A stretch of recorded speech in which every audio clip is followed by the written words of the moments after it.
Tuan-tuan dan puan sekalian, jadi cerita Nabi Musa ini juga adalah menjadi dalil ya, adanya Allah syariatkan amalan bersuluk atau berkhalwat, uzlah dan khalwat. Dan amalan ini telah pun diistihadkan oleh ulama tasawuf. Kalau dalam tarekat Naqsabandiyah, para ulama dalam tarekat Naqsabandiyah telah mengistihadkan macam mana nak amalkan uzlah dan khalwat atau bersuluk ni.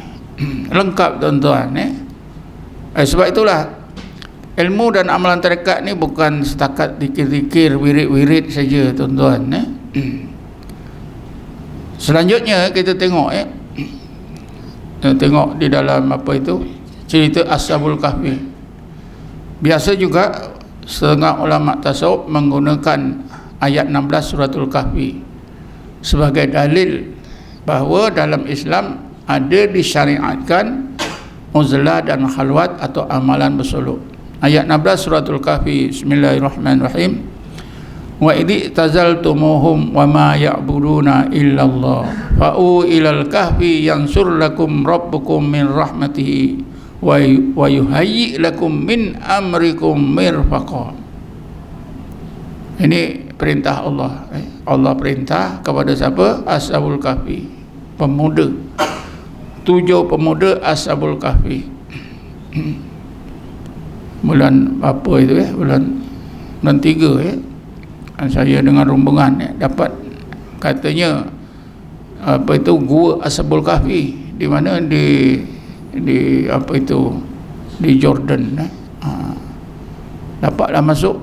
Saya betul ke tidak tak tahulah.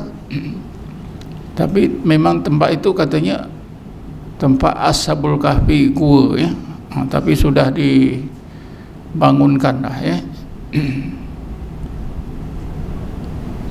Jadi Allah Ta'ala perintah kepada Ashabul Kahfi ini, wa idh tazaltumuhum wa ma ya'buduna illallah. Wahai pemuda, apabila kamu telah meninggalkan lari daripada kaum yang zalim, raja yang zalim, dipaksa orang ramai sembah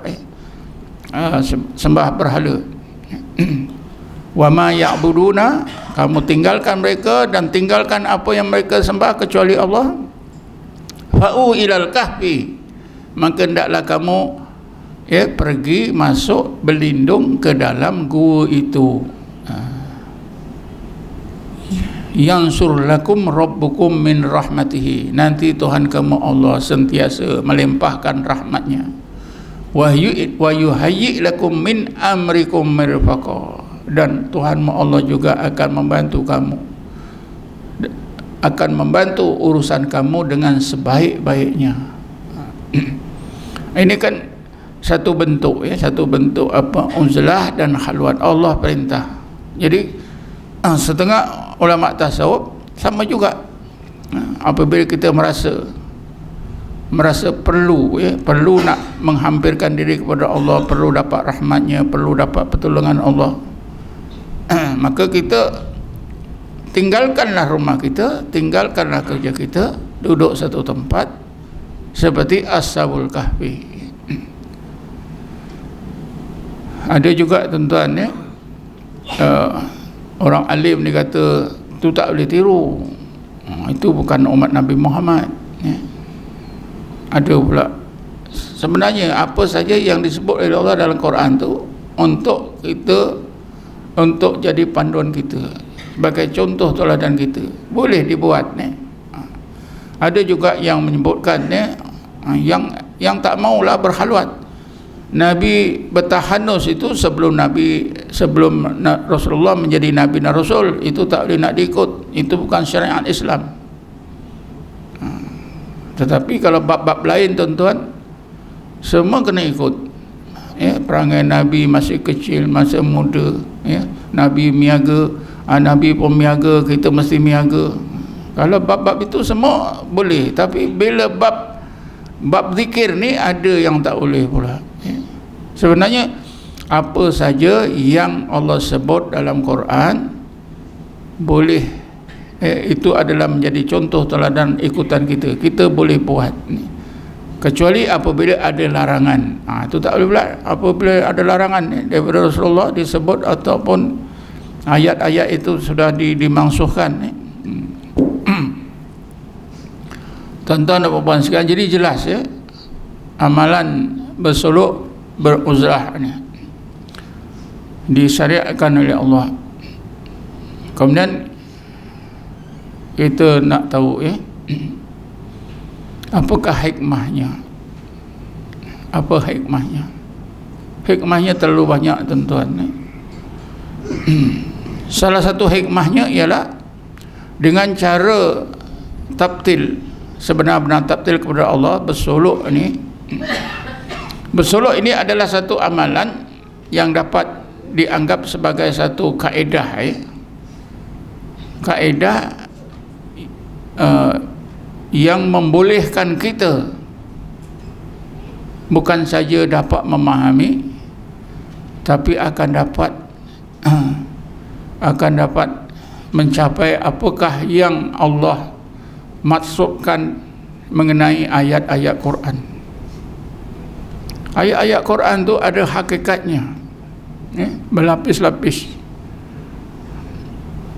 Kita tidak akan dapat mudah ya memahami apatah lagi hakikat yang tersirat di dalam ayat-ayat Quran tu. Bukan mudah. Tapi dengan cara beruzlah, berkhalwat atau bersolok, insya-Allah ayat-ayat Quran tu akan terbongkar rahsianya. Allah akan tunjukkan kepada kita. Setengah ulama, tuan-tuan, dia mengatakan, ayat-ayat Quran, semua ayat-ayat Quran tu seperti juga bahan-bahan mentah dalam alam nyata ini. Apa bahan mentah? Air, minyak, ya. Apa saja bahan mentah, ya. Apa saja makanan, apa semua ya, benda-benda mentah. Di ayat-ayat Quran tu diibaratkan macam tu, bahan-bahan mentah.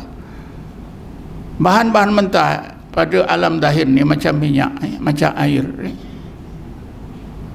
kan perlu diolah ya, perlu ada ilmunya, ada teknologinya, baru boleh mendatangkan berbagai faedah yang menakjubkan. Minyak misalnya, air, kata setengah ulama, air itu kan bila ada ilmunya, ada apa teknologinya, boleh menggerakkan gerabak kereta api. Minyak pun begitu. Begitu juga ayat-ayat Quran tu seperti bahan-bahan mentah yang perlu kita olah. Jadi macam mana nak olah? Salah satu cara nak mengolah ayat-ayat Quran itu ialah dengan cara berkhalwat, beruzlah dan berkhalwat. Sebab itulah Imam Ghazali kata berdasarkan ayat 8 surah Muzammil tadi, wadhkur isma rabbika wa tabattal ilaihi tabtila. Kata Imam Ghazali, ayat ni sangat penting. Kata beliau, manusia ni hidup di dunia ni hatinya mati, tidur, walaupun tubuhnya hidup, bergerak ke sana kemari. Jadi apa yang boleh menghidupkan hati kita? Itulah zikir dan tabtil. Maknanya zikir yang dilakukan di dalam bersolok, di dalam uzlah dan khalwat terus. Itulah yang boleh menyegerakan hati kita hidup. Kan Sayyidina Ali tanya kepada Rasulullah, ya Rasulullah, dullani ala aqrabut turki ila Allah wa asali ala al-ibad wa afdaliya indallah. Ya Rasulullah, ajarkan kepada aku satu tarekat dari berbagai tarekat yang sangat hampir untuk sampai kepada Allah. Sampai kepada Allah ini mana? Sampai pada hakikat dan ma'rifatullah. Paling mudah diamal dan paling afdal di sisi Allah. Maka Rasulullah kata, ya Ali, kalau gitu wajiblah di atasmu sentiasa berzikrullah, secara sir maupun jihar. Ya Ali alaika bi mudawamati dzikrillah sirran wa jahran.